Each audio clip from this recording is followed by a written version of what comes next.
Hello, my name is Bobby Donuffin and welcome back to Star Wars The Old Republic Patch Update 1.2.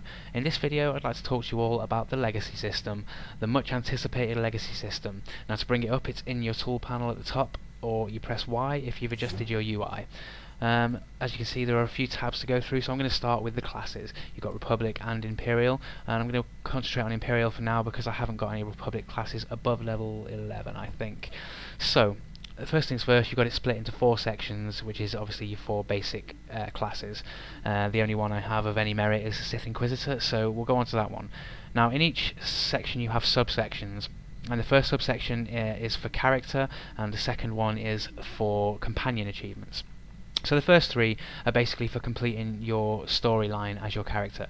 So you unlock something for completing Chapter 2 class quests, more Chapter 2 class quests, and for completing the whole storyline of your class.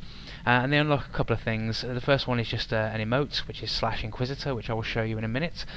The second one, now other buffs, such as if you're on your operative and you're buffing with that, it will also apply Mark of Power with their own buff, and obviously it doesn't stack with Jedi Consular. The last one grants Legacy Lightning Storm, which is an additional move which now all your characters have and they can use, but only whilst the heroic moment is active. So that covers the Sith Inquisitor, but you'll see that everything else for the other classes is basically along the same lines. You get a / emote for the first one, you get your buff stacked with other buffs of your on your other characters, and with the third one you get a move which you can use during heroic moment. So that covers that. And these bottom ones are for companions. Once you've maxed out a companion and done all their quests and all their conversations, you unlock another ability, another bonus even.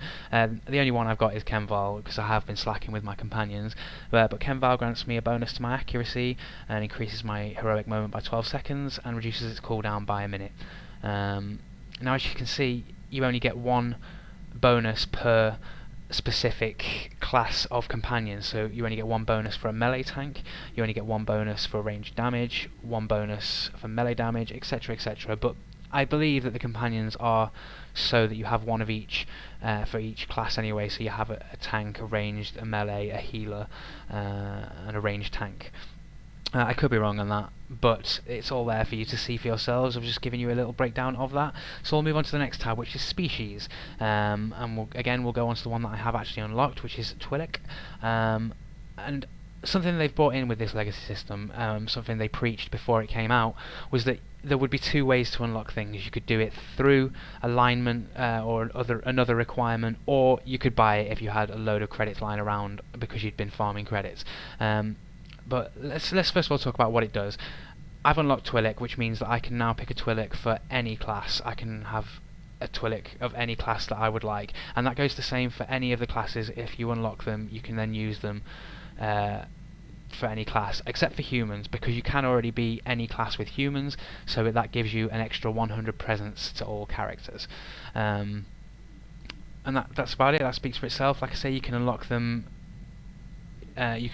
through conventional means, or you can just spaff your credits and buy them and have them unlocked. Let's move on to other. Now this is where the alignment thing comes into play. As you can see, you've got alignment, you've got valor, and you've got social. Now these are things you need to earn in game. So as you can see, I've unlocked Legacy of Sacrifice, which grants the use of sacrifice, which was an ability I already had, but now they've taken it away to put it into the Legacy System. Now I've unlocked that by having level 50 and Dark level 5. But you can unlock it by having Legacy level 10 and paying 250,000 credits on it. So there is that as well. So with the Valor, I've got all these unlocked by having Valor level, and these are quite interesting. These are punches basically. They're unarmed combat. So you've got a basic punch, you've got a jab, and you've got an uppercut, which I think has a chance of knockback when I looked at it earlier, and a bash as well. So these are all extra things that will add into PvP, I guess. There's going to be quite a few things said about that, I would imagine, in the forums, especially as one of them has a 25% chance of a knockback, and we all know how PvPers love their knockbacks. So there you go. We also have social, and that unlocks fun things. I at the moment only have the companion dance ability, which is all I want. That's all I'll ever need. Me and Kenval can now bop to the smooth sounds of space jazz. But of course there's other things you can unlock which I'm not sure about. I haven't looked into them, but You can use /datapad/holocommon/map. More emotes unlocked at that one, and double lasers at Social 10. I would quite like to see what that is.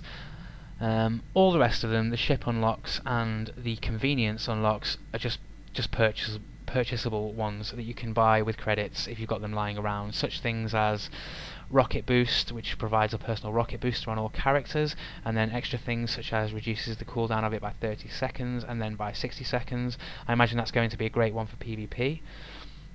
Other things: cooldown of quick travel, cooldown of emergency fleet pass, a neutral galactic trade network on your ship, which requires legacy 25 and 5 million credits. So I can't imagine too many people have got that at the moment, but that's a good thing to have.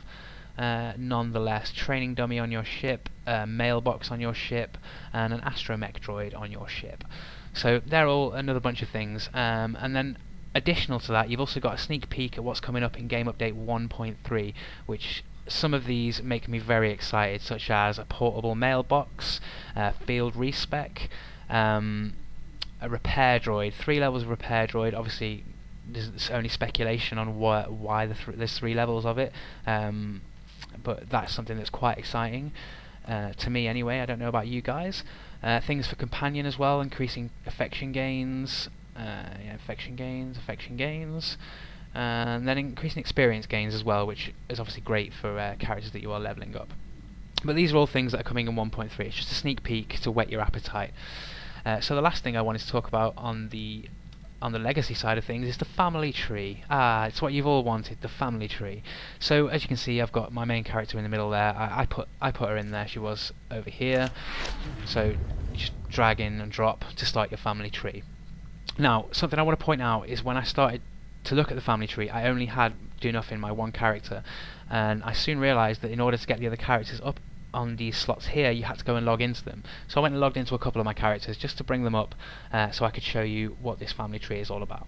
So I'll take my operative Chark over here, and I will drag and hover, keeping hold of it, I'll hover over Donuffin. Now, you'll see there are options that come up, which you can choose how your other characters are related to your main character. So there is add as adopted child, add as child, sibling, spouse, rival, and ally. So I'm going to just drop that into ally, and there you'll see there's a handshake icon indicating that they are allies. Now, I personally think they've missed a trick here, because there isn't a master student option, which I think is just perfect for Star Wars. I think you need that to be in there, and I fully expect that to be added in a future update, but for the moment it is not there. Makes me a little bit sad, but there's still room for improvement, which is what's great about an MMO in general. So yeah, I'm going to drop my bounty hunter in there. It's going to be a rival. You can see, ooh, hate face right there. Tito is rival with Donuffin. But again, they aren't set in stone, because you can just take them out, change them up, make them something else completely. Adopted child, which apparently my Sith Inquisitor has a Jedi Knight adopted child. Why not? So there's fun to be had with that. It's not really for me, it might be for you guys, but until they introduce a sort of teacher-student option, I'm not really that interested in it. But it's there, and it's not bad. I think the main chunk of the legacy system lies within the unlocks and the classes, the species, other, etc. So there it is, Legacy Patch 1.2. I hope you enjoyed this video, and watch out for my next one. Thanks for watching.